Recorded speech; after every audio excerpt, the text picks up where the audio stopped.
Est-ce que le muslimprenariat est vraiment fait pour tout le monde? Si tu t'es déjà posé cette question, tu es au bon endroit.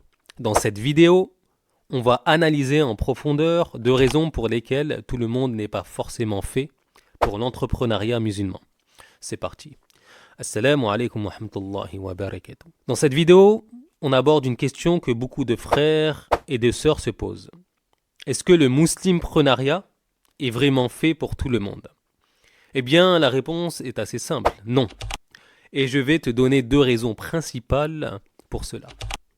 Tout d'abord, la première raison pour laquelle le muslimprenariat n'est pas fait pour tout le monde, c'est que certains veulent se lancer dans l'entrepreneuriat, mais sans respecter les principes de leur religion. Il est donc essentiel de comprendre que lorsqu'on parle de muslimprenariat, on parle d'entrepreneurs alignés avec nos principes islamiques, même si nous sommes dans un pays non musulman. Cela signifie faire des affaires de manière éthique, ne pas traiter avec l'usure, être honnête dans les transactions et bien sûr veiller à ce que nos activités ne contredisent pas les préceptes de l'islam. Mais malheureusement, beaucoup de gens veulent juste faire du business, sans forcément prêter attention à ces principes. Ils veulent les gains, mais pas les responsabilités religieuses qui vont avec. Et c'est là que le bas blesse. Si tu veux vraiment être muslimpreneur, il faut être prêt à faire des concessions.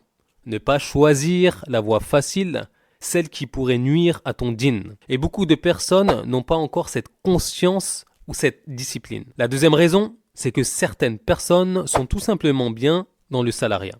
Il n'y a absolument aucun mal à cela.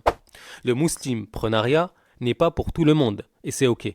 Certaines personnes s'épanouissent pleinement en travaillant en tant que salarié, avec des horaires fixes, une sécurité de l'emploi, un salaire stable. Ce mode de vie leur convient parfaitement. Mais malheureusement, cela concerne une minorité de salariés. Il y a cette idée fausse que pour réussir, il faut absolument devenir entrepreneur, lancer sa propre boîte, être à la tête d'une équipe, mais en vérité, chacun a son propre chemin. Le salarié peut être un excellent moyen de concilier vie professionnelle et obligations religieuses. Certains trouvent leur équilibre dans ce modèle et c'est tout à fait louable. Il faut respecter ce choix. Mais encore une fois, cela concerne une minorité de salariés et encore plus une minorité de musulmans. Être muslimpreneur, c'est prendre des risques, faire des sacrifices et parfois traverser des moments d'incertitude. Je dirais même souvent, c'est un chemin qui demande une grande discipline, mais ça ne veut pas dire que c'est le seul chemin pour être fidèle à ses valeurs tout en gagnant sa vie. En conclusion, le muslimprenariat n'est pas pour tout le monde et c'est totalement normal.